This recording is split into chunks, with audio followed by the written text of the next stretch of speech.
మీకొకటి తెలుసా? మొక్కజొన్నలతో చేసే గారెలు చాలా టేస్టీగా ఉంటాయి. ఈ వింటర్ సీజన్‌లో చాలా ఎక్కువ దొరుకుతున్నాయి. సో, నేనైతే తీసుకొచ్చేసాను. ఇక్కడ నేను 5 మొక్కజొన్నలు తీసుకొచ్చి ఒలిచేసి ఇలా మొత్తం కడిగేసేసి పెట్టేసుకున్నాను. దాని తర్వాత దానికి పచ్చిమిర్చి మాత్రం ఒక 8 పచ్చిమిర్చి తీసుకున్నాను. And 1 spoon of ginger garlic paste తీసుకున్నాను. And half tablespoon of salt తీసుకున్నాను. సాల్ట్ మనం టేస్ట్ చూసి మళ్ళీ వేసేసుకోవచ్చు. నాకైతే సరిపోతుంది. అండ్ ఇవి మెయిన్ ఇంగ్రీడియంట్స్. ఇంకా మిగతా అన్ని ఆప్షనల్ అనమాట. ఈ ఇంగ్రీడియంట్స్ ఉంటే మనకి సరిపోతుంది. సో దీనిలో డిఫరెంట్ స్టైల్గా చేస్తారు. ఈరోజు నా స్టైల్లో వచ్చి నేను చేసి చూపిస్తాను మీకు. చాలా కమ్మగా ఉంటుంది. ఫస్ట్గా ఏంటంటే నేను కొన్ని మొక్కజొన్నలు అండ్ పచ్చిమిర్చి ఇలా కొన్ని వేసాను. సో దట్ ఏంటంటే మనకి పచ్చిమిర్చి ఎక్కువ మెత్తగా అవ్వదు and at the same time గరుకుగా కూడా ఉండదు. రెండు ఈక్వల్గా మంచిగా అవుతాయి. ఫైన్ పేస్ట్ మాత్రం లాగా ఉండదు. కొంచెం గరుకుగా మనం మిక్సీ పట్టేసుకోవాలి. చాలా కమ్మగా ఉంటుంది. చూడండి, మీరు ఫైన్ పేస్ట్ లాగా అయితే మనకి అది ఆయిల్లో వేసేటప్పుడు విరిగిపోతుంది అంతా కూడా. దీనిలో సాల్ట్ వేసాను. ఇప్పుడు అల్లం వెల్లుల్లి పేస్ట్ వేసాను. అల్లం వెల్లుల్లి పేస్ట్ ఎప్పుడైనా ఫ్రెష్ చేసుకుంటే చాలా టేస్టీ ఉంటుంది. చూడండి, వితిన్ 1 మినిట్లో నాకు ఎలా అయిపోయిందో. ఆ పైన మాత్రం కొన్ని పలుకుల్లా ఉంటే అలా ఉంచేసేది ఏం కాదు.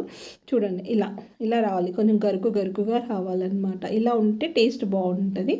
సో సేమ్ ఇదే క్వాంటిటీ నేను తీసేసుకుని బౌల్లో వేసేసుకున్నాను. దానిలో ఒక స్పూన్ ఆఫ్ జీలకర్ర అండ్ వెల్లుల్లి వేసాను టేస్ట్కి. అండ్ కొత్తిమీర, పుదీనా ఇవన్నీ వేసేసి మంచిగా కలిపేసుకుందాము. మంచిగా కలిపేసుకున్న తర్వాత ఆనియన్స్ అనేది ఆప్షనల్. ఒకవేళ మీరు ఆనియన్స్ వేసుకోవాలి అనుకుంటే వేసుకోవచ్చు, లేకపోతే లేదు. మీ టేస్ట్కి తగ్గట్టు. ఓకేనా? చాలా టేస్టీగా ఉంటుంది. అంటే వడ మామూలుగా మనం మినపప్పుతో ఎప్పుడు రెగ్యులర్గా తింటూ ఉంటాం, కానీ ఇది వేడిగా ఎన్ని తింటూనే ఉంటారనమాట. అంత బాగుంటుంది. ఇంకా ఇది వచ్చి చికెన్ కర్రీలోకి అయితే ఇంకా చాలా టేస్టీగా ఉంటుంది. అసలు సూపర్. అంటే ఫ్రై కాదు, అది కొంచెం గ్రేవీ కర్రీ ఉంటుంది కదా చికెన్ది, ఆ కర్రీలోకి అయితే చాలా టేస్టీగా ఉంటుంది. సో ఒక ఉల్లిపాయని మాత్రం ఇక్కడ కట్ చేసి వేసేసాను. ఇవన్నీ కలిపేసేసి చిన్న ముద్దలు, అంటే ఎక్కువ మరీ పెద్ద సైజ్ కాకుండా చిన్నవి విరిగిపోకుండా వచ్చేలాగా ఉండాలన్నమాట. అలా అయితే సరిపోతుంది. మరీ పెద్దగా తీసుకున్నాం అనుకో మనకు అవి విరిగిపోతాయి. సో జస్ట్ స్మాల్ సైజ్, చిన్న పూరీకి పెట్టే అంత సైజులో మనం అంత సైజులో అలా ప్రెస్ చేసుకుంటే నార్మల్గా చాలా డెలికేట్గా ప్రెస్ చేసుకోవాలి. అలా ప్రెస్ చేసేసుకొని మనం ఇంకా కాగిన నూనెలో డీప్ ఫ్రై చేసుకోవచ్చు.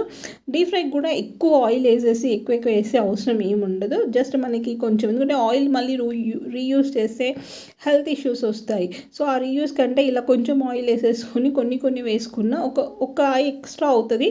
కానీ రీయూజ్డ్ అనేటిది మళ్ళీ మనకు ఉండదు కదా, అందు గురించి అని. సో ఇలా వేసేసుకోవచ్చు. ఆల్మోస్ట్ దీనిలో దానిలో ఒక 7 to 8 వరకు అయితే పడతాయి. అండ్ మరీ ఎక్కువ ఆయిల్ వేయకుండా ఓన్లీ మునిగేంత వరకే వేసాను నేను కూడా. సో అవన్నీ వేసేసి ఒక 2 minutes అలానే ఉంచేసి తర్వాత దీన్ని కదిలించాలి. ఫస్ట్ కదిలించామనుకోండి పైన అంటే ఇట్లా అంత చిందరవందరలా అవుతుంది అనమాట.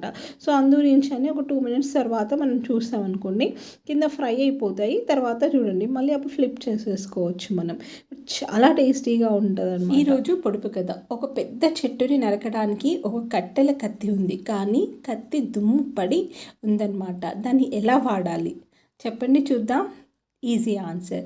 ఆ ఉన్న కత్తిని ఏంటంటే అది ఎక్కువ దుమ్ము పట్టిపోయింది కాబట్టి దాన్ని పదును పెట్టాలి. అప్పుడు వాడొచ్చు అనమాట. అప్పుడు షార్ప్గా కట్ అవుతుంది, ఈజీగా కట్ అయిపోతుంది. ఓకేనా? ఈ మొక్కజొన్నవి చేసే గారెలు ఉట్టికి కూడా తినొచ్చు, చాలా టేస్టీగా ఉంది. ఇంకా చికెన్ కర్రీలోకి అయితే ఇంకా టేస్టీగా ఉంటుంది. ఇప్పుడు నేనైతే చికెన్ కర్రీలోకి తింటున్నాను. చాలా కమ్మగా ఉంది. ఒకవేళ నా వీడియో కనుక మీకు నచ్చినట్టయితే లైక్ చేయండి, షేర్ చేయండి, సబ్స్క్రైబ్